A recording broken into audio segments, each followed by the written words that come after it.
Hello दोस्तों, कैसे हो आप सब लोग। Welcome to my YouTube channel SSC maths by Arpit. तो दोस्तों आज अपन लोग एसएससी सीजीएल 2024 टायर वन का 13 सितंबर 2024 शिफ्ट वन का पेपर करेंगे। इससे पहले के सारे पेपर मैंने डाल दिए। आई होप कि वो आप लोगों ने देखे होंगे। किसी भी क्वेश्चन में अगर आपको डाउट हो तो आप कमेंट करके पूछ सकते हैं। चलिए स्टार्ट करते हैं फिर अपन। पहला क्वेश्चन है, a boat can travel 78 kilometre up stream and back in a total of 32 hours, it can travel 15 kilometer upstream and 52 kilometer downstream in a total of 9 hours.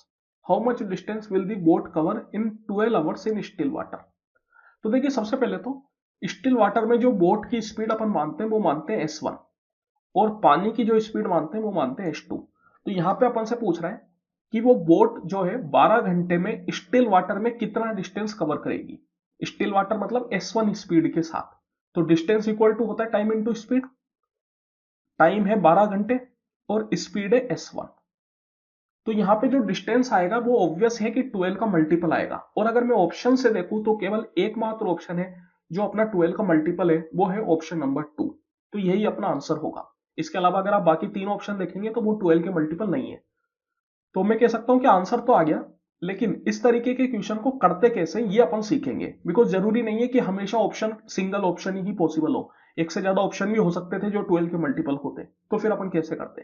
तो यहां पे आप देखिए सबसे पहले तो बोला जा रहा है कि 78 किलोमीटर अपस्ट्रीम। अपस्ट्रीम का मतलब होता है नदी के विपरीत दिशा में चलना। तो 78 किलोमीटर जाता है और वापिस आता है, टोटल टाइम लगता है 32 घंटे।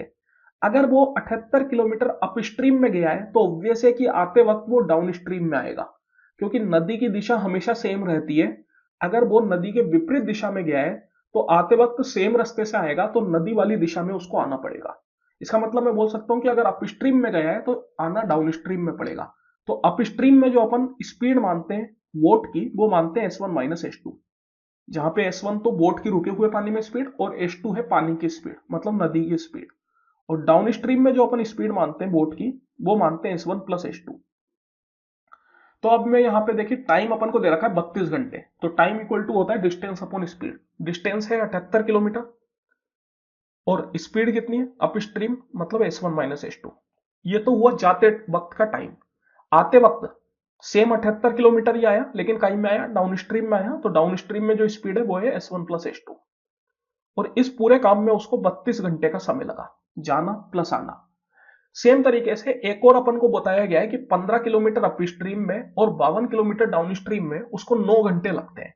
तो 15 किलोमीटर अप स्ट्रीम में, तो अप स्ट्रीम मतलब वही S1 माइनस S2। और 52 किलोमीटर डाउन स्ट्रीम में, डाउन स्ट्रीम मतलब S1 प्लस S2। तो इस पूरे काम में उसको 9 घंटे का समय लगता है। तो यहां पे अपन को अप स्ट्रीम का टाइम और डाउन स्ट्रीम का टाइम दोनों को मिला के कितना हो गया, 9 घंटे का समय हो गया। तो अब अपन को निकालना है S1। तो आप देख सकते हैं दो इक्वेशन है भारी भारी, इनको सोल्व करना पड़ेगा। तो इनको सोल्व कैसे करें। तो इन इक्वेशनों को सोल्व करते टाइम अपन क्या करते हैं, या तो S1 माइनस S2 वाला टर्म या फिर S1 प्लस S2 वाला टर्म, इन दोनों में से किसी एक को आपको यहाँ पे कैंसिल आउट करना होगा। कैंसिल आउट करने के लिए उनके कोफिशिएंट को इक्वल करना पड़ेगा। तो यहाँ पे अगर आप देखेंगे तो S1 माइनस S2 का ऊपर जो है 78 है, यहाँ पे 15 है। इधर S1 प्लस S2 में 78 है और इधर S1 प्लस S2 में 52 है। तो यहाँ पे अपन कॉमन ढूंढने की कोशिश करते हैं। अगर 78 और 52 की मैं बात करूं तो इसमें 26 कॉमन होता है, बिकॉज इन दोनों का ही एक फैक्टर है 26। 26 इंटू 3 78 हो जाता है और 26 इंटू 2 52 हो जाता है।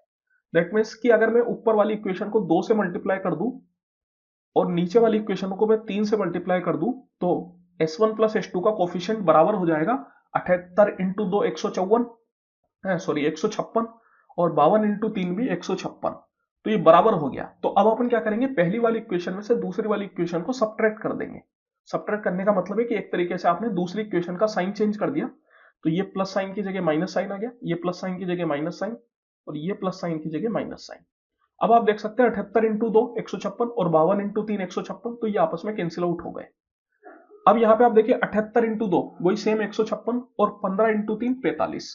तो यहाँ पे आपके पास आ जाएगा 156 minus 45 divide by S1 minus S2 equal to 32 into 2 64 minus 9 into 3 27। तो 156 में से 45 घटाएंगे तो 111 बाय S1 माइनस S2, और 64 माइनस 27 करेंगे तो कितना आ जाता है अपने पास, ये आ जाता है 37 के बराबर, और 37 का 3 बार में होता है 111। तो यहां से मुझे S1 माइनस S2 मिल जाएगा, that is equal to 3 kilometre per hour. अब S1 माइनस S2 आ चुका है, दोनों में से किसी भी एक इक्वेशन में आप S1 माइनस S2 की वैल्यू डाल दो, सेकंड वाले में डाल देते हैं। तो ये 15/3 5, 5 उधर जाएगा तो 9 माइनस 5 4, तो 52/S1 plus S2 equal to आ गया अपने पास 4 के बराबर। 9 माइनस 5 4, और 4 से ये 13 बार में, तो यहां से S1 प्लस S2 मिल गया अपन को 13 किलोमीटर पर आवर। अब अपन को डिस्टेंस निकालने के लिए रुके हुए पानी में डिस्टेंस निकालना है, मतलब S1 निकालना पड़ेगा। तो S1 क्या हो जाएगा, S1 इक्वल टू हो जाएगा, इन दोनों इक्वेशनों को ऐड करके 2 से डिवाइड कर दो, तो 13 plus 3 divide by 2, that is equal to 8 kilometre per hour. तो यहां से आपको S1 मिल गया।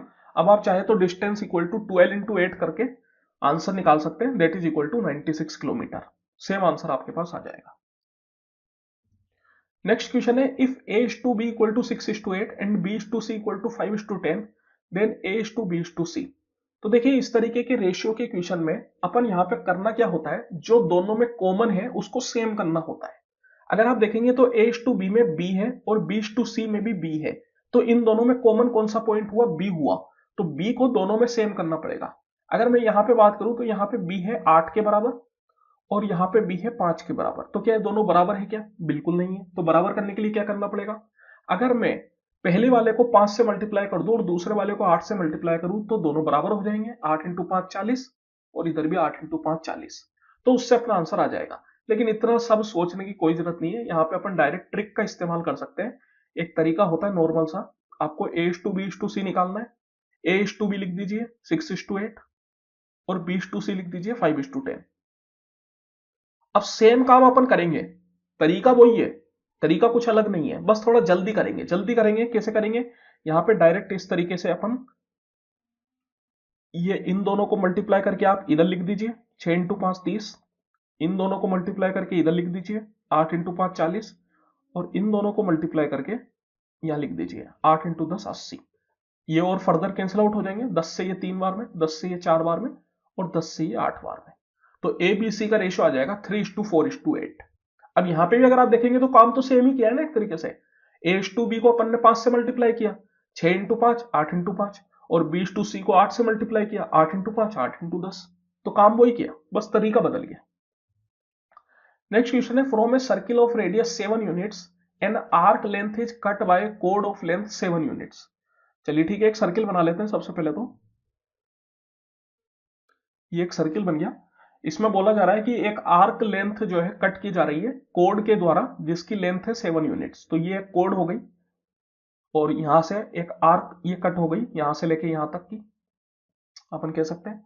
तो what is the arc length of the smaller portion, तो ये जो स्मॉलर पोर्शन है इसकी आर्क लेंथ अपन से पूछी जा रही है। तो यहां पे आप देखिए, अगर मैं इसको ज्वाइन करूं तो रेडियस 7 है अपने पास। तो एक तरीके से ये जो ट्राइंगल आप देख सकते हैं, इसका नाम दे देते हैं अपन ओ ए बी। तो ये जो ओ ए बी है ये इक्विलेटरल ट्राइंगल हो गया, बिकॉज इसकी तीनों साइड बराबर हो गई। तो जब ये इक्विलेटरल ट्राइंगल हो गया तो ऑब्वियस है कि यहाँ पे एंगल कितने का होगा, 60 डिग्री का होगा।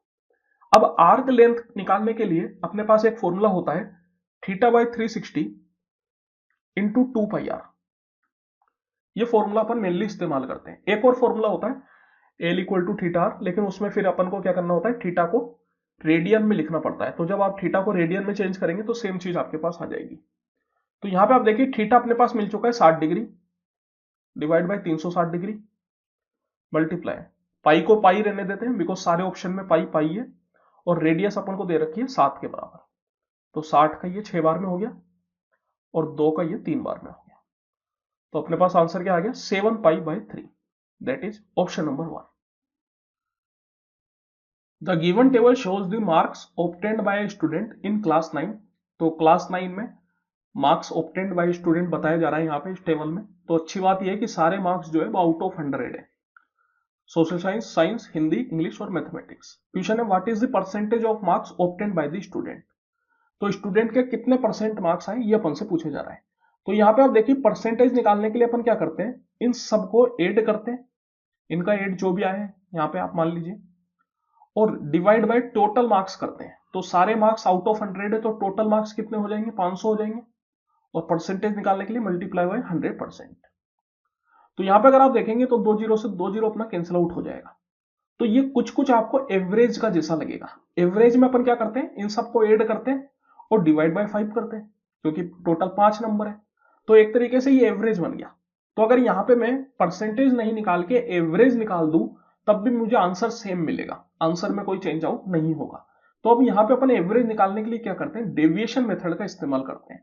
डेविएशन मेथड में क्या होता है कि जितने भी नंबर आपको दे रखे हैं उसके आसपास एक नंबर आप मान लीजिए। जैसे यहां पे अगर इन सब नंबर के आसपास आप देखेंगे तो आपको 90 दिख जाएगा, 90 आपने मान लिया, क्योंकि जितने भी नंबर है सारे 90 के आसपास है।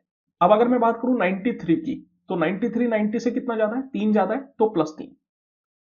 90 तो 90 है, तो एक तरीके से कुछ भी ज्यादा या कम नहीं है, तो +0 कर दीजिए, ये भी +0। 95 जो है वो 5 ज्यादा है, तो +5।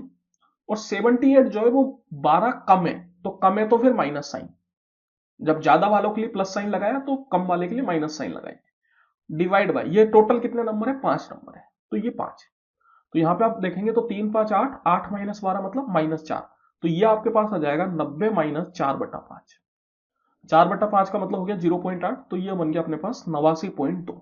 ये जो 89.2 एवरेज आया यही अपना परसेंटेज हो जाएगा, बिकॉज ये जो सारे मार्क्स थे वो आउट ऑफ 100 थे। दैट्स वाई यही अपना परसेंटेज हो गया। Option number 1। Simplify the following expression, यहां पे अपन को सिंप्लीफाई करना है। तो देखिए सिंप्लीफाई के केस में अपन हमेशा बोर्ड मास से चलते हैं। बोर्ड मास क्या बोलता है कि सबसे पहले ब्रैकेट में आ जाओ और ब्रैकेट में आने के बाद ODMAS इसको परफॉर्म करो, जहां पे O का मतलब होता है ऑफ, D का मतलब डिवाइड, M का मतलब मल्टीप्लाई, A का मतलब एडिशन, S का मतलब सब्ट्रैक्शन। देखिए ऑफ का मतलब भी मल्टीप्लाई करना ही होता है, लेकिन अगर आपको एक जगह ऑफ लिख के दे रखा है और एक जगह ये मल्टीप्लाई का साइन बना के दे रखा है, तो आपको पहले ऑफ वाला मल्टीप्लाई करना है, बाद में मल्टीप्लाई वाला मल्टीप्लाई करना है। तो यहाँ पे चलिए काफी सारे ब्रैकेट आपको दिख रहे होंगे। ये ब्रैकेट जो है वो इंडिपेंडेंट है, मतलब ये किसी और के अंदर नहीं है, तो अपन इसको सोल्व कर सकते हैं। ऑफ का मतलब वही मल्टीप्लाई करना, तो 2 × 3 6 आ जाएगा। सेम तरीके से ये भी एक इंडिपेंडेंट ब्रैकेट है, तो 2 × 3 6 आ जाएगा। अब आप यहाँ पे देखिए, यहाँ पे ये एक बड़ा ब्रैकेट है, ये स्क्वायर ब्रैकेट है। स्क्वायर ब्रैकेट के अंदर दो इंडिपेंडेंट ब्रैकेट आपको दिख रहे हैं, तो इन दोनों को आपको अलग अलग सोल्व करना पड़ेगा। तो चलिए सबसे पहले अपन क्या करते हैं, ये जो बड़ा ब्रैकेट अपन को दिख रहा है 70 - 60 डिवाइडेड 2 ऑफ 6, इसको अपन पहले करते हैं। तो अब आपको यहाँ पे डिवाइड और ऑफ में पहले किसको करना है, तो पहले करना है ऑफ को। ऑफ का मतलब मल्टीप्लाई करना ही होता है, लेकिन पहले इसको करेंगे। तो 6 × 2 12, तो ये बन गया अपने पास 70 - 60 डिवाइडेड 12। और अब यहाँ पे माइनस और डिवाइड में तो ऑब्वियस है पहले डिवाइड होगा, सब्ट्रैक्शन तो सबसे लास्ट में करते हैं। तो 60/12 मतलब 5, तो ये बन गया 70 - 5 दैट इज इक्वल टू 65। तो इस पूरे की वैल्यू आ गई अपने पास 65 के बराबर। यहाँ पे 20 - 10 अगर आप करेंगे तो 10 आ जाएगा। तो अब ये जो स्क्वायर ब्रैकेट है ये क्या बन गया, ये बन गया 65 + 10 डिवाइडेड 10। अब इन दोनों में पहले किसको करेंगे, तो हमेशा देखिए प्लस के केस में तो पहले डिवाइड ही होएगा, प्लस तो बाद में होता है। तो 10/10 मतलब 1, तो 65 + 1 दैट इज इक्वल टू 66। तो इस पूरे स्क्वायर ब्रैकेट की वैल्यू आ गई 66 के बराबर। तो 66 + 600 डिवाइडेड 25 ऑफ, इस ब्रैकेट की वैल्यू आ गई थी 6 के बराबर, मल्टीप्लाई दूसरे वाले ब्रैकेट की वैल्यू भी आ गई थी 6 के बराबर, +2 ऑफ 5। अब यहां पे आपको जहां जहां ऑफ दिख रखा है पहले उसको आप करिए, क्योंकि ऑफ की प्राथमिकता ज्यादा होती है। तो 25 ऑफ मतलब 25 ऑफ 6 मतलब 25 × 6 दैट इज 150। सेम तरीके से यहाँ पे 2 ऑफ 5 मतलब 5 दूनी 10। अब आप यहाँ पे देख सकते हैं ऑफ के बाद डिवाइड होता है, तो पहले आपको क्या करना है, डिवाइड करना है। तो डिवाइड क्या होगा, 600 डिवाइडेड बाय 150। 600 को अगर आप 150 से डिवाइड करेंगे तो कितना आ जाएगा आपके पास, वो आ जाएगा 4 के बराबर। तो ये बन गया 66 + 4, यहाँ पे एक मल्टीप्लाई का साइन है, तो 4 × 6 + 10। अब प्लस और मल्टीप्लाई में पहले मल्टीप्लाई करेंगे, तो मल्टीप्लाई करेंगे तो 6 × 4 हो गया 24, तो ये बन गया 66 + 24 + 10। अब आप कुछ भी करिए कोई दिक्कत नहीं है, क्योंकि सेम चीज है। तो 66 + 24 मतलब कितना हो गया अपने पास 90, 90 + 10 100। तो इस पूरे की वैल्यू कितनी हो गई 100 के बराबर। Option number 4। नेक्स्ट क्वेश्चन है, A and B are centres of two circle with radius 2 centimetre and 1 centimetre respectively, where A B equal to 5 centimetre. C is the center of another circle of radius r centimeter which touches each of the above two circle externally. If angle ACB equal to 90 then the value of r। तो यहाँ पे आप देखिए ए और B centre है दो circle के, एक सर्किल तो ये हो गया जिसका सेंटर ए मान लेते हैं, और एक सर्किल ये हो गया जिसका सेंटर बी मान लेते हैं। ए वाले की रेडियस 2 सेंटीमीटर है और बी वाले की रेडियस 1 सेंटीमीटर है। तो यहां पे ए बी एक लाइन है जिसकी लेंथ 5 सेंटीमीटर के बराबर है। ठीक है, अब बोला जा रहा है कि सी जो है एक अनदर सर्किल है जिसकी रेडियस 8 सेंटीमीटर है और वो सर्किल इन दोनों सर्कल को आपस में टच कर रहा है। तो कुछ इस तरीके से मान लेते हैं कि वो टच कर रहा होगा। ये हो गया सी जिसकी रेडियस हो गई आर के बराबर, और एंगल एसीबी, ये जो एंगल है एसीबी ये अपन को 90 के बराबर दे रखा है।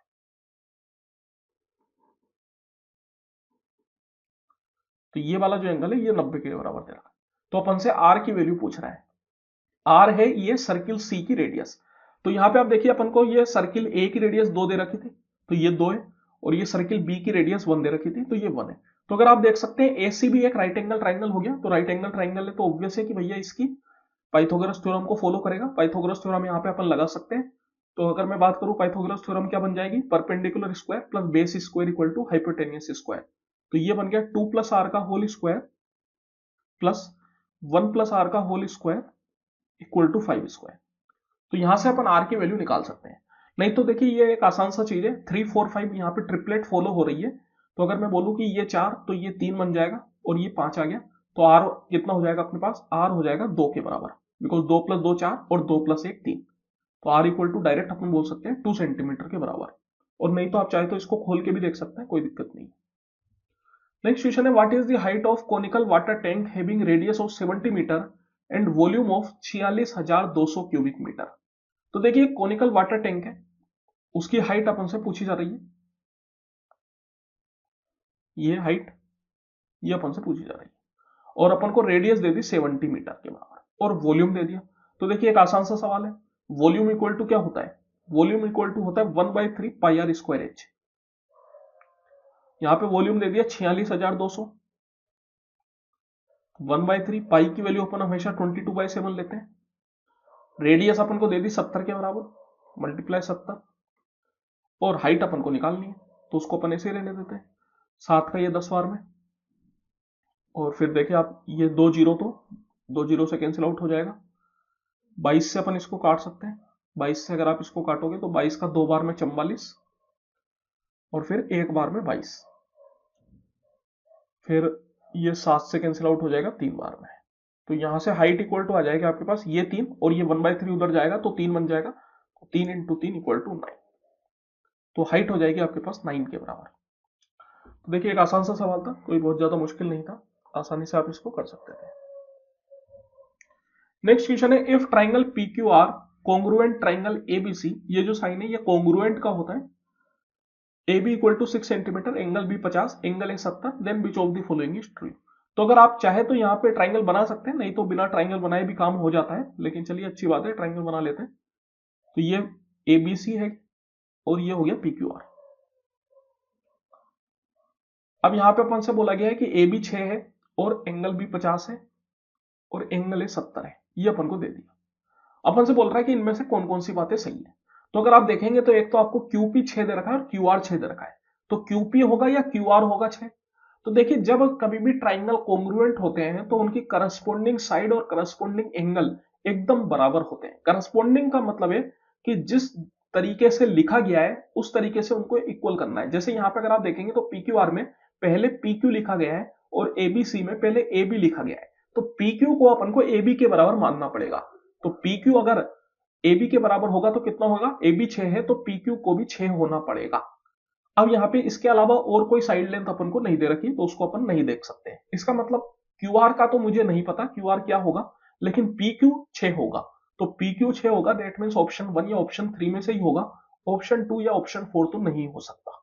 क्यूआर के बारे में अपन नहीं कह सकते, बिकॉज क्यूआर जो है वो बीसी के ऊपर डिपेंड करेगा, बीसी जितना होगा उतना ही क्यूआर होगा। अब बीसी कितना होगा ये अपन को नहीं पता, ठीक है। चलिए तो अब आप देखिए यहाँ पे एक बात तो हो गई, दूसरा अपन को एंगल आर या एंगल पी में बोला गया है। अब अगर मैं बात करूं कि एंगल ए अगर 70 है तो एंगल पी को भी 70 ही होना पड़ेगा, क्योंकि करस्पॉन्डिंग एंगल्स भी बराबर होते हैं। यहाँ पे सबसे पहले P लिखा गया है और यहाँ पे A लिखा गया है, तो P और A को बराबर होना पड़ेगा। सेकंड नंबर पे Q लिखा गया है, यहाँ पे सेकंड नंबर पे B लिखा गया है, तो Q और B को बराबर होना पड़ेगा, मतलब Q को भी 50 होना पड़ेगा। और थर्ड नंबर पे यहाँ पे R और यहाँ पे C लिखा गया है, तो R और C को भी बराबर होना पड़ेगा। अब R और C आप निकाल सकते हो, बिकॉज जानते हो कि ट्राइंगल के तीनों एंगलों का सम 180 डिग्री के बराबर होता है। तो 70 प्लस 50 हो गया 120, 180 माइनस 120 करेंगे तो 60 आ जाएगा। तो ये कितना आ गया, ये आ गया आपके पास 60 के बराबर। दैट मीन्स कि एंगल P नहीं होगा, एंगल R 60 के बराबर होगा। ऑप्शन नंबर 1 सही होगा। अब यहां पे अगर मैं बात करूं क्या QR 6 हो सकता था क्या, QR 6 हो ही नहीं सकता, क्योंकि ये जो ट्राइंगल है ये स्केलन ट्राइंगल है, इसके तीनों एंगल अलग अलग है। जब कभी भी तीनों एंगल अलग अलग होते हैं तो उस केस में तीनों साइड भी अलग अलग होती है। तो अगर QP 6 हो गया तो फिर QR 6 हो ही नहीं सकता, ये तो बिल्कुल पॉसिबल नहीं। At a cafe Rama bought drinks for her 7 friends at ₹240। एक कैफे पे रामा ने अपने 7 दोस्तों के लिए ड्रिंक्स परचेस करी 240 रुपए में। सम ऑफ देम वांटेड कॉफी, उनमें से कुछ लोग कॉफी चाहते हैं और कुछ लोग ब्लैक टी चाहते हैं। A regular cup of coffee cost 40 रुपए and regular cup of black T cost 30 रुपए। How many cups of T did she purchase. तो देखिए एक आसान सा सवाल है, मैं मान लेता हूं कि भैया कॉफी के जो है उसने एक्स कप परचेस किए होंगे। एक कप की कीमत 40 रुपए, तो एक्स कप की कीमत कितनी हो जाएगी, 40 इंटू एक्स। अब यहाँ पे 7 लोग हैं, 7 में से कुछ लोगों ने कॉफी ली तो बाकी बचे हुए लोग टी लेंगे ऑब्वियस। तो अगर x लोगों ने कॉफी ली तो बाकी अब कितने लोग बचे, 7 माइनस एक्स। तो इन लोगों ने ली होगी टी और टी की कीमत है 30 रुपए। तो यहां पे मैं बोल सकता हूं कि 40 के हिसाब से जितनी भी अपनी बनी हो कॉफी और ये 30 के हिसाब से जितनी भी टी बनी हो मिला के लेकिन 240 रुपए ही हुए होंगे, क्योंकि जो रामा है उसने 240 रुपए ही खर्च किए थे। तो यहां से अपन एक्स की वैल्यू निकाल सकते हैं। तो देखिए आप चाहे तो सबसे पहले जीरो से जीरो कैंसिल आउट भी कर सकते हैं, ये सारे जीरो तो आपस में कैंसिल आउट हो जाएंगे। ये 4x, ये 7 3 21 minus 3x equal to 24। 4x minus 3x मतलब x, ये 21 उधर जाएगा, 24 माइनस 21 आ गया 3 के बराबर, तो x आ गया 3। तो इसका मतलब टोटल 3 लोगों ने कॉफी ली, तो फिर ब्लैक टी कितने लोगों ने ली, 7 माइनस 3 दैट इज 4 लोगों ने। तो अपन से यही पूछ रहा है कि ब्लैक टी जो है कितने कप ली गई है, तो कितने कप ली गई है, 4 cup. Option number 1। Next question है, there are 2 pipes used to fill a tank and when operated together they can fill the tank in 20 minutes. देखिए 2 पाइप है, जब वो साथ में खोले जाते हैं तो वो टैंक को 20 मिनट में भर देते हैं। मैं मान लेता हूं पाइप ए और पाइप बी है, तो जब दोनों खोलते हैं तो ए प्लस बी, इसमें कितना टाइम लगता है, 20 मिनट का टाइम लगता है। If one pipe can fill the tank 2.5 times as quickly as the other then the faster pipe alone can fill the tank. अगर एक पाइप जो है 2.5 गुना तेजी से बढ़ता है दूसरे के मुकाबले, तो फिर फास्टर पाइप अकेला कितनी देर में टैंक को भर देगा। तो देखिए जैसे अगर मैं मान लेता हूं कि पाइप बी जो है वो स्लो पाइप है, वो एक की एफिशिएंसी से पानी भरता है। एक की एफिशिएंसी से कहने का मतलब है जैसे कि अगर आप मान ले कि भैया वो हर मिनट 1 लीटर पानी डालता है, तो उसके हिसाब से पाइप ए कितना डालेगा, पाइप ए जो है इसका 2.5 गुना है, 2.5 गुना 1 का 2.5 गुना ही हो जाएगा। इसका मतलब वो हर घंटे या हर मिनट 2.5 लीटर पानी डालेगा। तो इन दोनों का अगर आप रेशियो लेंगे तो रेशियो कितना हो जाएगा, तो रेशियो हो जाएगा 5:2 का। 2.5 मतलब 5/2, तो रेशियो आ जाएगा 5:2 का।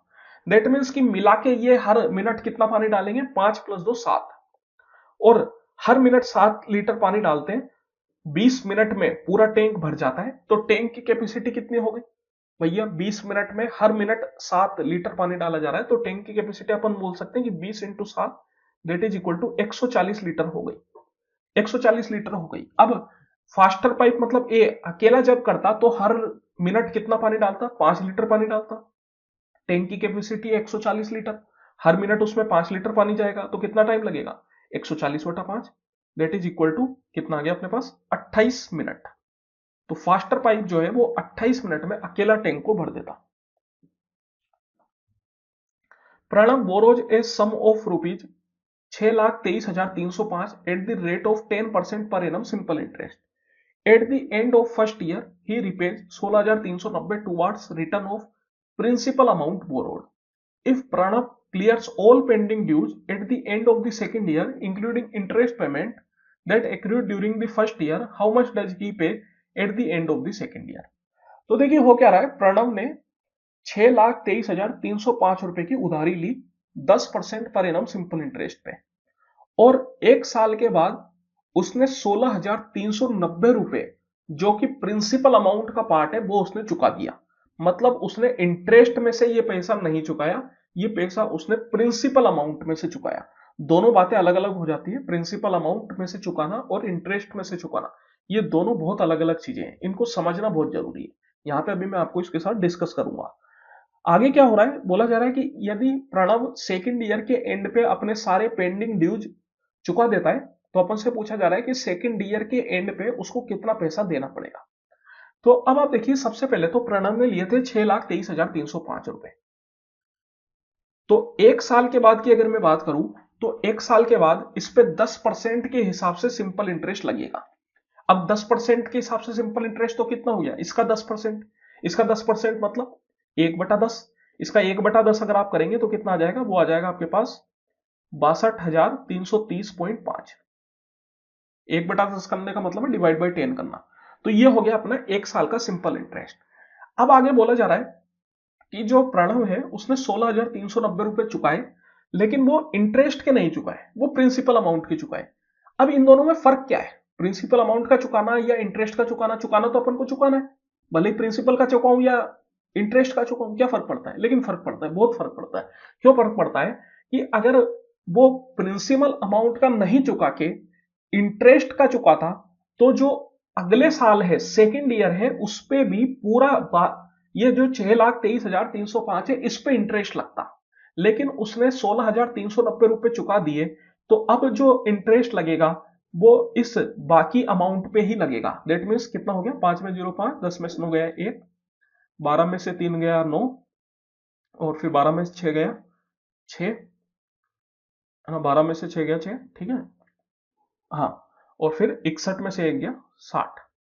तो 6,06,915। तो अब जो सेकंड ईयर पे इंटरेस्ट लगेगा वो सिर्फ और सिर्फ इस 6,06,915 पे ही लगेगा। लेकिन अगर वो इंटरेस्ट में से चुका था तो फिर पूरा इंटरेस्ट उसको 6,23,305 पे लगता। बिकॉज सिंपल इंटरेस्ट की अच्छी बात क्या है कि इसमें इंटरेस्ट पे कोई इंटरेस्ट नहीं लगता, इसमें सिर्फ और सिर्फ प्रिंसिपल अमाउंट पे ही इंटरेस्ट लगता है। तो उसने पैसा प्रिंसिपल अमाउंट में से चुकाया, इसलिए उसका प्रिंसिपल अमाउंट कम हो गया, तो अब उसको इंटरेस्ट भी कम देना पड़ेगा। अब उसको इंटरेस्ट 6,06,915 पे ही देना पड़ेगा 10% के हिसाब से। तो अगर आप इसका 10% निकालेंगे तो कितना हो जाएगा, 1/10 कर लीजिए, दैट मीन 60,000, सॉरी, हाँ 60,691.5, ये उसको सेकेंड ईयर पे इंटरेस्ट लगा। तो देखिए पहले साल का इंटरेस्ट प्लस सेकेंड ईयर का इंटरेस्ट, ये तो उसको चुकाना पड़ेगा दोनों सेकेंड ईयर के एंड पे। इसके अलावा जो प्रिंसिपल अमाउंट उसने लिया था 6,23,305, इसमें से 16,390 उसने चुका दिए, तो अब उसके पास कितने चुकाने के लिए बचे, तो बचे 6,06,915। तो ये भी उसको सेकेंड ईयर के एंड पे ही चुकाना पड़ेगा। तो इन तीनों को अपन ऐड कर लेते हैं, ये पूरा उसको चुकाना पड़ेगा। तो 5 और 5 10 की 0, एक कैरी चला जाएगा आपके पास, तो ये 1 और 1 2, 2 और 5 7, फिर 3 और 9 12, 12 और 1 13 की 3, एक कैरी चला गया, ये 4 4 6 10, 10 और 9 19 की 9, एक कैरी चला गया, 3 3 प्लस 6 9, 6 और 6 12 की 2, एक कैरी चला गया, दैट इज 729,937। तो 729,937 ऑप्शन नंबर 3, इतना पैसा उसको चुकाना पड़ेगा। Simplify the following expression, simplify करना है यहां पे अपन को, एक आसान सा सवाल है, डायरेक्ट अपन जानते हैं कि भैया अगर जैसे a cube plus b cube plus c cube, तो ये आपको दे रखा हो जहां पे a plus b plus c equal to 0 हो, तो ये डायरेक्टली इक्वल टू होता है 3abc के। A cube plus b cube plus c cube equal to होता है 3abc अगर a plus b plus c equal to 0 हो। यहां पे अगर आप देखेंगे तो x माइनस वाई को जैसे मैं a मान लू, y माइनस जेड को b मान लू और z माइनस x को c मान लू, इन तीनों को जब आप ऐड करेंगे तो ये आपस में 0 हो जाएंगे, y से y कैंसिल आउट हो जाएगा, x से x कैंसिल आउट हो जाएगा, z से z कैंसिल आउट हो जाएगा।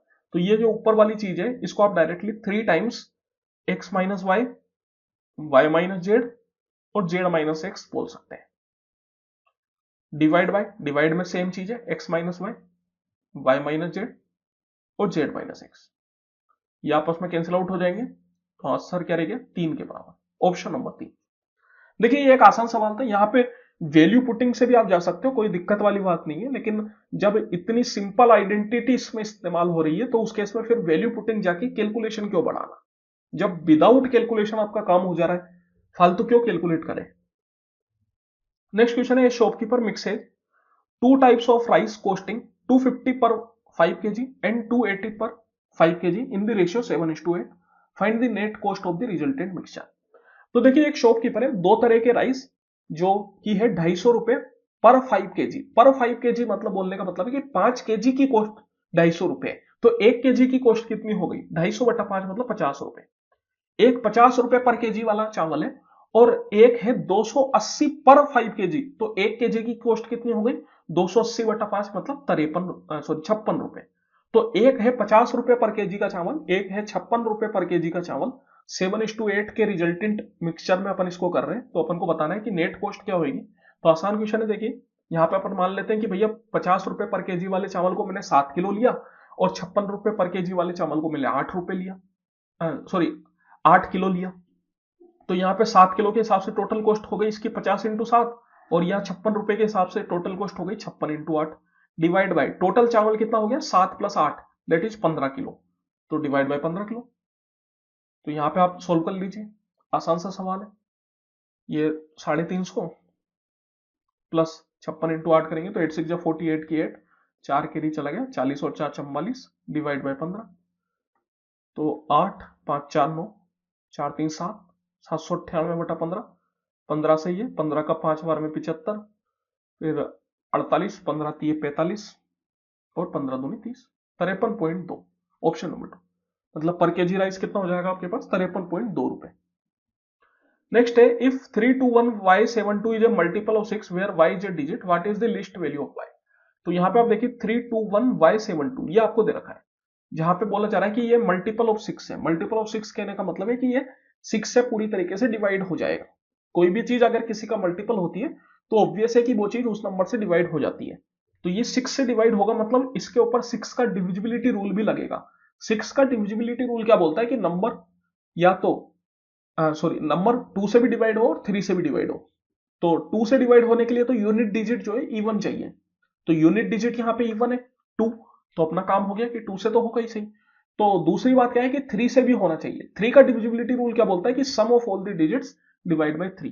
तो यहाँ पे अपन क्या करेंगे, जो 3 3 के पेयर है उनको काटते हुए चलेंगे। जैसे कि यहाँ पे अगर आप देखिए तो सबसे पहले तो ये 3 आपका कैंसिल आउट हो गया, 2 + 1 3 हटा दीजिए, 7 + 2 9, 9 भी 3 का मल्टीपल होता है तो हटा दीजिए, आपके पास रह गया y। अब y को आप क्या क्या डाल सकते हो, y को आप 3 के मल्टीपल में ही डाल सकते हो, लेकिन ध्यान रखिए कि ये सिंगल डिजिट है तो सिंगल डिजिट ही डाल सकते हैं। जैसे कि सबसे पहले y को क्या डाल सकते हैं, y को सबसे पहले अपन 0 डाल सकते हैं, बिकॉज 0 एक ऐसा नंबर होता है जो हर नंबर से डिवाइड होता है। उसके बाद अपन 3 डाल सकते हैं, 6 डाल सकते हैं, 9 डाल सकते हैं। 9 से आगे नहीं जा सकते क्योंकि 9 से आगे जैसे ही अपन जाएंगे तो वो 2 डिजिट का नंबर बन जाएगा, और y यहाँ पे इस पूरे नंबर का एक डिजिट है। डिजिट हमेशा हमेशा सिंगल होता है, डबल नहीं होता। तो दैट्स वाई यहाँ पे y की 4 डिजिट पॉसिबल है, लेकिन अपन से लिस्ट वैल्यू पूछा जा रहा है, तो लिस्ट वैल्यू क्या हो जाएगी 0, option number 3। The given bar graph shows the turnover of 5 company. तो यहाँ पे अपन को एक बार ग्राफ दे रखा है जो कि 5 कंपनी का टर्नओवर बताता है, सारा मामला जो है वो करोड़ों में है। क्वेश्चन है, what is the difference between the average sales turnover of all the companies put together between the years 18 से 19 एंड 19 से 20। तो एवरेज सेल टर्नओवर अपन को बताना है सारी कंपनियों का 18 से 19 और 19 से 20। तो देखिए 18 से 19 मतलब ये वाला ब्राउन कलर, और 19 से 20 मतलब ये ग्रे कलर। तो 18 से 19 में पहले तो सबका सेल निकाल लेते हैं। एचडीएफसी की अगर मैं बात करूं तो ये 250 के बराबर है, यहाँ पे आप देख सकते हैं 250। सेम तरीके से जीएम की अगर आप बात करेंगे तो ये 350 के बराबर है। फिर हीरो की अगर आप बात करेंगे तो ये 250 और 300 के बीच में है, तो जब दोनों के बीच में तो फिर अपन इसको 275 मानेंगे। एलजी की अगर मैं बात करूं तो एलजी अपना 200 के बराबर है, और बीपीएल की अगर मैं बात करूं तो ये 400 के बराबर है। तो डिफरेंस निकालना है एवरेज का, तो सबसे पहले तो इनका एवरेज निकालना पड़ेगा। एवरेज क्या हो जाएगा, एवरेज निकालने के लिए इन सबको आप ऐड कर लीजिए, या फिर डेविएशन मेथड का भी आप इस्तेमाल कर सकते हैं। डेविएशन मेथड में अपन क्या करते हैं, इनके आसपास की जगह ढूंढ लेते हैं। तो इन सबके आसपास आपको नंबर दिखेगा 300, तो 300 से देखिए 250 कितना कम है, 50 कम है, तो -50, 350 जो है वो 50 ज्यादा है, 275 जो है वो 25 कम है, 200 जो है वो 100 कम है, और 400 जो है वो 100 ज्यादा है। डिवाइड बाय टोटल कितने नंबर है? 5। तो -50 + 50 कैंसिल आउट, -100 + 100 कैंसिल आउट, -25/5 मतलब 5। तो 300 - 5 दैट इज इक्वल टू 295। तो जो एवरेज है 18-19 के लिए वो हो जाएगा 295 के बराबर। अब अपन को निकालना है एवरेज 19-20 के लिए। तो 19-20 है ये ग्रे कलर का। 19-20 में अगर मैं एचडीएफसी की बात करूं तो ये 300 के बराबर है। फिर मैं जीएम की बात करूं तो ये 250 के बराबर है। और अगर मैं हीरो की बात करूं तो ये 300 के बराबर है। एलजी की बात करूं तो फिर से 300 के बराबर। और बीपीएल की अगर मैं बात करूं तो ये है 350 के बराबर। तो सेम तरीके से यहां पर भी अगर मैं बात करूं तो 300 अपन को इन सब के आसपास का नंबर दिख रहा है। 300 में 300 तो ये तो जीरो हो गया। ये 250 जो है वो 50 कम है। 300 ये जीरो हो गया। ये 300 फिर से जीरो हो गया। और ये 350 मतलब 50 जाता है। Divide by 5। यहाँ पे तो अच्छी बात है कि ये सारा कैंसिल आउट हो गया तो कुछ रहा ही नहीं, मतलब जीरो रहा। तो 300 + 0 मतलब 300। तो इसका एवरेज आ गया 300, इसका आ गया 295। इन दोनों के एवरेज का लेना है डिफरेंस। तो 300 - 295 दैट इज इक्वल टू 5। 5 का ही में करोड़ में, क्योंकि ये जितनी भी वैल्यू थी वो सारी करोड़ में थी, तो अपना आंसर आ जाएगा 5 करोड़। Option number 2।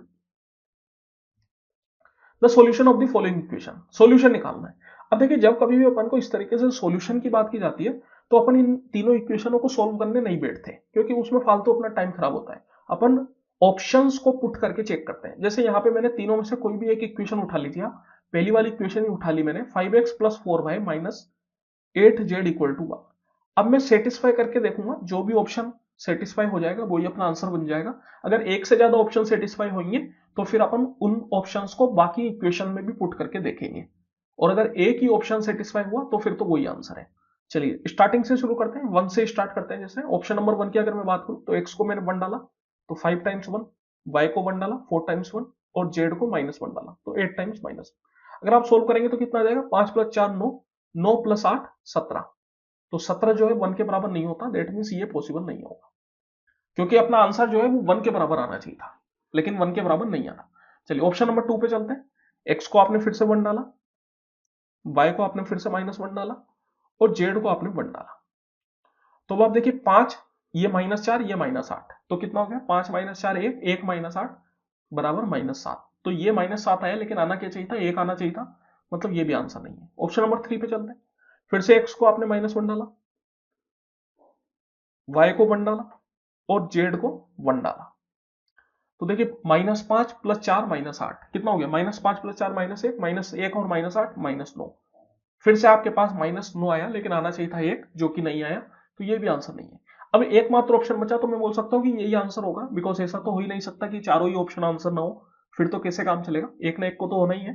तो मैं बोल सकता हूँ कि ऑप्शन नंबर 4 ही होगा, लेकिन अगर आप चाहे तो चेक करके भी देख सकते हैं। तो 5 × 1, x को 1 डाला, y को भी 1 डाला, 4 × 1, और z को भी 1 डाला, तो -8 × 1। तो यहाँ पे आप देखिए 5 + 4 9, 9 में से 8 जाएगा तो 1 बचेगा, तो ये आपका 1 के बराबर आ गया। तो यही अपना आंसर है। नेक्स्ट क्वेश्चन है, if the successive discount by 10%, 50%, then the single equivalent rate of discount. देखिए दो सक्सेसिव डिस्काउंट है 10 और 15% के, तो single equivalent rate of discount क्या होगा, ये अपन से पूछा जा रहा है। इसका डायरेक्ट फॉर्मूला होता है, जब कभी भी आपको सक्सेसिव डिस्काउंट दे रखा हो, सिंगल डिस्काउंट पूछा जा रहा हो, तो सीधा x1 + x2 - x1 x2 divide by 100, ये फॉर्मूला है। इस फॉर्मूले में आप वैल्यू पुट कर दीजिए, 10 + 15 - 10 × 15/100। 10 + 15 हो गया 25, माइनस 10 × 15 150, 150/100 मतलब 1.5। तो 25 में से 1.5 घटाएंगे तो कितना आ जाएगा? 23.5%। तो single equivalent rate of discount आ जाएगा आपके पास 23.5%। तो ये तो हुआ देखिए एक तरीका। एक तरीका और होता है यहाँ पे, जैसे अगर मैं मान लेता हूँ कि टोटल वैल्यू 100 रुपए, तो 100 रुपए पे पहला डिस्काउंट दिया मैंने 10% का। 100 रुपए पे अगर आप 10% का डिस्काउंट देंगे तो कितना रह जाएगा? 10 घट जाएगा, एक तरीके से 90 रह जाएगा, क्योंकि 100 का 10% 10 होता है। तो 10 डिस्काउंट दे दिया तो टोटल वैल्यू क्या रहेगी? 90 रुपए। अब 90 पे मैंने 15% का डिस्काउंट दिया। 90 पे अगर आप 15% का डिस्काउंट देंगे तो कितना घटेगा? 90 का 10% होता है 9, और 5% होता है 4.5। तो 15% कितना हो गया? 9 + 4.5 दैट इज इक्वल टू 13.5। तो 90 - 13.5, तो ये कितना आ गया अपने पास? 90 में से अगर आप 13.5 को घटाते हैं तो कितना आ जाएगा आपके पास, ये आ जाएगा 76.5। तो वैल्यू निकल के आ जाएगी 76.5। अब 76.5 100 से कितना कम है, तो ये 23.5 कम है। नेट मीन्स कि अगर मैं सीधा 100 पे 23.5% का डिस्काउंट देता तो मेरे पास 76.5 आ जाता। इसका मतलब single equivalent rate of discount कितना हो गया, 23.5%। The following table shows the sale in lakh rupees of 6 commodities in a provision store from August 12 to October 12। तो यहां पे आप देखिए एक टेबल आपको दे रखी है जो कि अगस्त 12 से अक्टूबर 12, मतलब अगस्त, सितंबर और अक्टूबर, इन तीनों मंथ का डेटा अपन को देती है अलग अलग कमोडिटीज का, dry fruit, tea, pulses and so on. Question है the total combined sale of dry fruit, sugar and rice for the period from August to October is what percent of the total combined sale of tea, pulses and flour. तो यहां पे आप देखिए dry fruit, sugar और rice का जो combined production है वो कितना परसेंट है टी, पल्सेज और फ्लोर के कंबाइंड प्रोडक्शन का। तो यहां पे अपन को इन तीनों को अलग अलग निकालना पड़ेगा, मतलब ड्राई फ्रूट, शुगर और राइस इन तीनों का एक साथ निकालेंगे, टी, पल्सेज और फ्लोर इन तीनों का एक साथ निकालेंगे। तो सबसे पहले अगर मैं बात करूं तो ये है ड्राई फ्रूट, ये है शुगर और ये है राइस। तो इन तीनों का कंबाइंड सेल कितना हुआ, ड्राई फ्रूट, शुगर और राइस का। तो चलिए सबको ऐड कर लेते हैं। और अपन को तीनों महीने का चाहिए, अगस्त, सितंबर, अक्टूबर, अगस्त से लेके अक्टूबर वो पूछ रहा है, तो ये तीनों भी ऐड करने पड़ेंगे, है ना, सारा ऐड करना पड़ेगा मतलब मामला। चलिए ठीक है, ऐड कर लेते हैं। तो देखिए ये कितना हो गया, 7 और 2 9, 9 और 5 14 की 4, एक कैरी चला गया अपने पास, 3 3 6 और 2 8। फिर 8 और 10 और 7 17 की 7, एक कैरी चला गया अपने पास, ये हो गया 137। 2 और 3 5 और 7 12 की 2, एक कैरी चला गया अपने पास, तो कितना हो गया 3 2 5 और 4 9।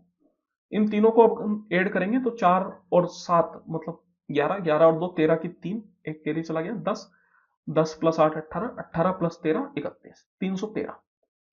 तो ये हो गया 313। इसी तरीके से अब अपन टी, पल्सेज और फ्लोर इन तीनों को भी अलग अलग ऐड करना पड़ेगा। तो टी है ये वाला, ये पल्सेज और ये फ्लोर, ये ऐड करा, ये ऐड करा और ये ऐड करा, और फिर इनका कंबाइंड ऐड करेंगे।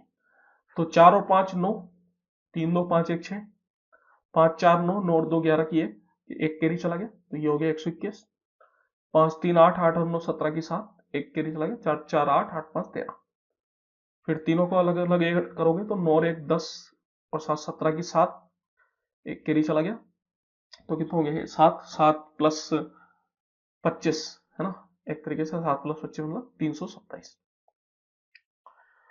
तो अब अपन से पूछा जा रहा है कि जो ये ड्राई फ्रूट, शुगर और राइस का कंबाइंड प्रोडक्शन है, ये टी, पल्सेज और फ्लोर का कितना परसेंट है। तो डायरेक्ट निकालना है एक तरीके से, तो बस 313 बटा 327 मल्टीप्लाई 100%, तो इतना परसेंट, ये परसेंट निकल जाएगा। अब आप यहाँ पे देखिए सारा लगभग लगभग बराबर ही है, बहुत हल्का सा ही अंतर है। ऑप्शन भी आपको यहाँ पे दिखेंगे तो बहुत क्लोज क्लोज दिखेंगे। तो यहाँ पे अपन देखिए, अगर मैं बात करूं 327 का 1% क्या होता है, तो 327 का 1% हो जाएगा 3.27। 1% का मतलब है डिवाइड बाय 100 कर दीजिए, तो उस हिसाब से 5% कितना हो जाएगा 327 का। 5% निकालने के लिए 5 से मल्टीप्लाई कर दीजिए, तो 327 का 5%, 5 का 7 बार में 35 की 5, 3 कैरी चला गया, एक कैरी चला गया, मतलब 16.35 ये हो जाएगा। अब अगर मैं 327 में से 16.35 घटाऊंगा तो वो 313 से तो कम हो जाएगा, ऑब्वियस है, वो लगभग लगभग 310 के करीब होगा। तो ये 5% तो ज्यादा कम हो गया। तो एक बात 96% मतलब 4% घटा के देखते हैं, तो 3.727 मल्टीप्लाई बाय 4 अगर आप करेंगे तो कितना आएगा, 7 चौको 28 की 8, 2 कैरी चला गया, 4 दूनी 8 और 2 10 की 0, एक कैरी चला गया, 4 3 12 और 1 13। तो अब आप 327 में से अगर 13.08 घटाएंगे तो ये लगभग लगभग आपका 313 के करीब आएगा। 313 से थोड़ा ज्यादा ही आएगा, मतलब 313.92 हो जाएगा।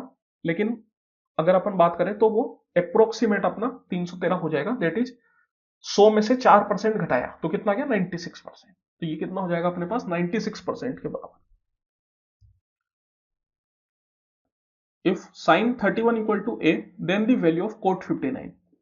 तो देखिए यहां पे अपन को साइन 31 ए दे रखा है, तो चलिए एक राइट एंगल ट्रायंगल बना लेते हैं सबसे पहले। तो ये एंगल तो 90 डिग्री होगा, इसको मैं मान लेता हूं 31। तो ये बाकी बचा हुआ कितना हो जाएगा, किसी भी ट्राइंगल के तीनों कोण का सम 180 होता है, तो 90 चला गया और 31 चला गया, तो कितना हो गया, ये हो गया 59। 180 में से अगर आप 90 और 31 को सब्ट्रैक्ट करेंगे तो आपके पास आ जाएगा 59 डिग्री। अब देखिए साइन इक्वल टू होता है परपेंडिकुलर अपॉन हाइपोटेनियस। परपेंडिकुलर हमेशा एंगल के सामने वाली साइड होती है और हाइपोटेनियस हमेशा 90 के सामने वाली साइड होती है। बेस हमेशा जो एंगल होता है उसके साथ लगने वाली साइड होती है। अगर मैं इसमें बात करूं तो परपेंडिकुलर इसमें 31 के लिए ये वाली साइड होगी और बेस ये वाली साइड होगी 31 के लिए। सेम तरीके से अगर 59 की अपन बात करें तो 59 के लिए सामने वाली साइड कौन सी हो गई, 59 के लिए सामने वाली साइड ये हो गई, तो ये उसके लिए परपेंडिकुलर हो जाएगी और उसके साथ लगने वाली साइड उसके लिए बेस हो जाएगी 59 के लिए। तो अगर 31 की अपन बात करें तो sine 31 equal to perpendicular upon hypotenuse, तो जिसके नीचे कुछ नहीं है उसके नीचे 1, तो ये हो गया a अपॉन 1, तो परपेंडिकुलर हो गया a और हाइपोटेनियस हो गया 1। हाइपोटेनियस तो हमेशा 90 के सामने वाला होता है। तो अब ये तीसरी वाली जो साइड है इसको मैं निकाल सकता हूं पाइथागोरस थ्योरम लगा के, तो ये हो जाएगा स्क्वायर रूट में 1 square minus a square, that is equal to square root में 1 माइनस a स्क्वायर। तो यहां पे अपन से कोट 59 पूछा है, कोट इक्वल टू होता है बेस अपॉन परपेंडिकुलर। अब 59 के लिए बेस कौन सी होगी, ये a, ये इसके लिए बेस हो जाएगी, तो a अपॉन, और परपेंडिकुलर कौन सी होगी उसके सामने वाली side, that is square root 1 minus a square. तो आंसर हो जाएगा a upon square root 1 minus a square. If 1 upon 1 minus sin theta plus 1 upon 1 plus sin theta equal to 4 sec theta, then the value of this। तो यहां पे आप देखिए आप आसानी से इसको सॉल्व कर सकते हो। थीटा की कुछ वैल्यू सोचने का फालतू समय खराब ना करें, उसमें बिना मतलब में उसमें टाइम खराब होगा। कोई ना कोई वैल्यू आप पुट करके देखेंगे, उससे अच्छा है कि डायरेक्ट इसको सॉल्व कर लीजिए। नीचे में आप एलसीएम ले लीजिए, 1 minus sine theta into 1 plus cos sign theta, ये एलसीएम आ गया। तो इधर ऊपर में आ जाएगा 1 प्लस साइन थीटा और इधर आ जाएगा 1 minus sine theta. This is equal to 4 times sec theta, मतलब होता है 1 अपॉन कोस थीटा, तो इसको मैं लिख सकता हूं 1 अपॉन कोस थीटा। ये प्लस साइन से माइनस साइन कैंसिल आउट हो गया, 1 प्लस 1 2 डिवाइड बाय ये 1 minus sine theta into 1 plus sine theta, ये क्या हो गया a minus b into a plus b, that is equal to a square minus b square, मतलब 1 minus sine square theta. और 1 minus sine square theta जो होता है वो कोस स्क्वायर थीटा के बराबर होता है, तो इसको अपन कोस स्क्वायर थीटा कर सकते हैं। तो 4 अपॉन कोस थीटा, ये 2 से तो 2 टाइम्स कैंसिल आउट, एक कोस थीटा से एक कोस थीटा अपना चला जाएगा, तो यहां से अपन बोल सकते हैं कि cos theta equal to half के बराबर हो जाएगा। कोस थीटा हाफ कितने डिग्री पे होता है, तो कोस थीटा हाफ जो होता है वो हमेशा थीटा इक्वल टू 60 डिग्री पे होता है। इसका मतलब थीटा अपन को मिल चुका है। अब थीटा मिल चुका है तो cot theta plus cosec theta अपन को निकालना है, तो कोट 60 प्लस कोसेक 60। कोट 60 कितना होता है, तो कोट 60 देखिए आपको डायरेक्ट पता होना चाहिए, this is equal to 1 upon root 3। और कोसेक 60 क्या होता है, कोसेक होता है साइन का उल्टा, तो साइन 60 रूट 3 बाई 2, तो कोसेक 60 क्या हो जाएगा 2 बाई रूट 3। नीचे में रूट 3 एलसीएम, ये आ गया 1 plus 2 that is equal to 3, 3 by root 3 मतलब रूट 3, इसकी वैल्यू कितनी आ गई रूट 3 के बराबर। अब यहाँ पे जैसा कि आप देख सकते हैं थीटा इक्वल टू 60 आया, तो अगर आप एक एक करके एंगल डाल के चेक करते तो भी आपका आंसर आ जाता, क्योंकि थीटा यहाँ पे अपने पास नोन आ रहा है, ऐसा नहीं है कि अननोन थीटा नहीं है, लेकिन आंसर तो आ जाता, लेकिन फिर उसमें टाइम लगता। जैसे पहले आप 0 से स्टार्ट करते, फिर उसके बाद आप 30 पे चलते, उसके बाद 45 पे चलते, फिर आप 60 पे आते, तो बिना मतलब में टाइम खराब होता। नेक्स्ट क्वेश्चन है, the pie chart below shows the percent sale of different fruits in a day for a show. If the total number of fruits sold by a fruit seller in a day is 1200, what is the combined central angle in the pie chart for oranges and apples? तो देखिए अपन से orange और Apple का combined central angle पूछा जा रहा है, तो इसके लिए फ्रूट सेलर ने पूरे दिन में कितने फ्रूट बेचे इसकी कोई आवश्यकता नहीं है, अपन डायरेक्ट परसेंट से डिग्री में जा सकते हैं। तो सबसे पहले अगर मैं बात करूं ऑरेंज और एप्पल का कंबाइंड परसेंटेज कितना है, तो ऑरेंज है 30% और एप्पल है 20%, तो कंबाइंड परसेंट कितना हो गया 30 प्लस 20 मतलब 50%। इसका मतलब 50% फ्रूट्स जो है वो ऑरेंज और एप्पल के मिला के बेचे गए। 50% का मतलब होता है आधा, जैसे अपन पूरे को 100% मानते हैं तो 50% क्या हो गया आधा। एक तरीके से आधा जो है वो ऑरेंज और एप्पल है। तो अब जब अपन को परसेंटेज को डिग्री में चेंज करना है तो बस आपको कुछ ही नहीं करना, 50% मतलब हो गया 50/100 और डिग्री में चेंज करना है, इसलिए मल्टीप्लाई कर दीजिए 360 डिग्री, तो 50/100 मतलब 1/2 और 2 से ये 180। तो जब कभी भी अपन को परसेंटेज को डिग्री में चेंज करना होता है तो डिवाइड बाय 100 मल्टीप्लाई बाय 360, और डिग्री को परसेंटेज में चेंज करना है तो डिवाइड बाय 360 मल्टीप्लाई बाय 100, तो ये कितना आ जाएगा 180 degree. In an election between R and S, R gets 110% of the votes of S and beats S by 770 votes. If there were no invalid votes then the total number of votes polled is. तो देखिए are और S दो लोगों के बीच में election है, और यहां पे अच्छी बात यह है कि कुछ भी इनवैलिड वोट नहीं पड़े। तो अगर मैं मान लेता हूं कि एस को 100 वोट्स मिले, तो आर को कितने मिलेंगे? बोला जा रहा है कि आर जो है उसको एस का 110% वोट मिलता है, मतलब एस को जितना मिलता है उसका 110% निकाल दो, तो 100 का 110% क्या हो जाएगा? 110 ही हो जाएगा। तो मैं बोल सकता हूं कि आर को 110 वोट मिले, लेकिन आर ने एस को 770 वोटों से हराया। तो अगर आप बात कीजिए आर ने एस को यहां पे कितने वोट से हराया, तो यहां पे 10 वोट से हराया। 110 माइनस 100 मतलब 10, तो 10 की वैल्यू मैं बोल सकता हूं 770 हो गई। तो एक की वैल्यू हो गई आपके पास 77। अब अपन से पूछा जा रहा है total number of votes polled. तो टोटल नंबर ऑफ वोट्स कितने हुए? जितने आर और एस को मिले वही टोटल नंबर हुए, क्योंकि इनवैलिड वोट तो कुछ है ही नहीं। आर को मिले थे 110 वोट और एस को मिले थे 100 वोट, तो टोटल वोट कितने हो गए?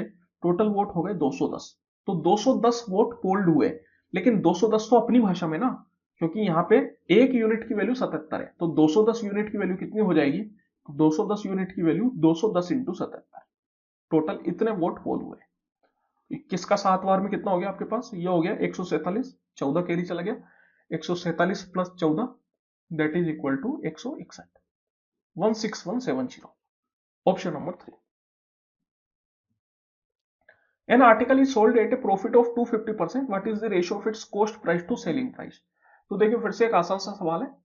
अगर मैं बात करूं 250% की, तो 250% मतलब कितना हो गया? 2.5 गुना, 2.5 गुना का प्रॉफिट हुआ है। तो यहां पे अगर जैसे मैं मान लेता हूं कि भैया कॉस्ट प्राइस 100 रुपए है, तो प्रॉफिट हुआ है 250%। अब 100 रुपए का 250% अगर आप निकालेंगे तो 250 आ जाएगा। तो प्रॉफिट 250 का हुआ है, तो सेलिंग प्राइस कितना हो गया? सेलिंग प्राइस इक्वल टू होता है प्रॉफिट प्लस कॉस्ट प्राइस। तो 100 प्लस 250 मतलब 350 रुपए, तो सेलिंग प्राइस हो गई 350। तो रेशियो निकालना है अपन को, तो 100 और 350 का रेशियो आप निकाल लीजिए, कितना आ जाएगा आपके पास? ये 1 जीरो से 1 जीरो गया, 5 से 2 बार में, 5 से 7 बार में, दैट इज 2:7 का ratio. 1 quarter of a circular pizza of radius 21 centimeter was removed from the whole pizza। देखिए एक सर्कुलर पिज्जा है, उसका 1 क्वार्टर मतलब 1/4 को रिमूव कर दिया गया, ये वाला जो पार्ट है उसको हटा दिया गया। तो what is the perimeter of the remaining pizza? तो रिमेनिंग पिज्जा जो बचा उसका पेरीमीटर अपन से पूछा जा रहा है। पेरीमीटर का मतलब क्या होता है? परिधि का माप। तो यहां पे अगर आप देखेंगे परिधि कौन कौन सी हुई, एक तो ये आपके पास हुई है ना, ये हुई, और इसके अलावा ये हुई और ये हुई, ये इस बाकी बचे हुए पिज्जा की परिधि हो गई। तो इसको अपन को फाइंड आउट करना है। तो इसको अपन कैसे फाइंड आउट करें? सबसे पहले तो ये जो अपने पास क्वार्टर सर्किल हटा के जो सर्किल बचा उसका पेरीमीटर अपन निकाल लेते हैं। उसका पेरीमीटर निकालने के लिए अपन क्या करेंगे? जैसे क्वार्टर सर्किल की अगर मैं बात करूं तो ये 1/4 होता है, तो बाकी बचा हुआ कितना हो गया? 3/4 हो गया। तो एक तरीके से पूरे सर्किल का पेरीमीटर होता है 2πr, लेकिन पूरे सर्किल का तो पेरीमीटर नहीं चाहिए, 3/4 एरिया का ही चाहिए, तो 3/4 कर देंगे, 3/4 मल्टीप्लाई 2πr प्लस ये जो है दो रेडियस है, एक रेडियस ये हो गई और एक रेडियस ये हो गई, इन दोनों को भी ऐड करना पड़ेगा क्योंकि ये भी पिज्जा के पेरीमीटर का पार्ट है, प्लस 2r। तो यहां पे आप देखिए ये 2 से 2 कैंसिल आउट हो जाएगा, 3/2, पाई को 22y से रख देते हैं, और रेडियस है अपने पास 21 के बराबर, प्लस 2 इंटू 21। तो ये 7 से 3 बार में, 2 से 11 बार में, तो ये कितना हो गया? 3 इंटू 3 9, 9 इंटू 11 99, और 2 into 21 42, that is equal to अपने पास आ गया 141 है ना, 141। Option number 2। If p times root 3 plus cot 30 equal to 10 cube 60 minus 2 sin 60 then the value of p। तो देखिए यहाँ पे अपन डायरेक्ट इस सवाल को करेंगे, कुछ भी सोचने की जरूरत नहीं है, सारी वैल्यू नोन है अपने पास। कोट 30 भी पता है, 1060 भी पता है, साइन 60 भी पता है, बस अपन को उनको पुट कर देना है। तो कोट 30 क्या होता है? कोट 30 इक्वल टू अपने पास हो जाता है √3 के बराबर। 1060 क्या होता है? 1060 भी √3 के बराबर ही होता है, तो √3 का क्यूब माइनस 2 टाइम साइन 60 क्या होता है? तो साइन 60 जो है वो √3/2 के बराबर होता है। तो ये 2 से 2 कैंसिल आउट हो जाएगा, ये हो गया p into 2√3, √3 plus √3 equal to 2√3, √3 का क्यूब हो गया 3√3 माइनस √3 से √3 में से √3 घटाएंगे तो 2√3, और ये 2√3 से 2√3 कैंसिल आउट, तो p इक्वल टू आ गया आपके पास 1 के बराबर। Option number 3। चलिए इसी के साथ समय समाप्ति की घोषणा। आई होप कि आप लोगों को मजा आया होगा। अगर किसी भी क्वेश्चन में अगर आपको डाउट हो तो आप कमेंट करके पूछ सकते हैं, और वीडियो अच्छी लगी हो तो प्लीज लाइक कर दे करिए। लाइक करने से मोटिवेशन मिलता है। बने रहिए चैनल पे। मिलते हैं अपन अगली वीडियो में, तब तक के लिए बहुत बहुत धन्यवाद।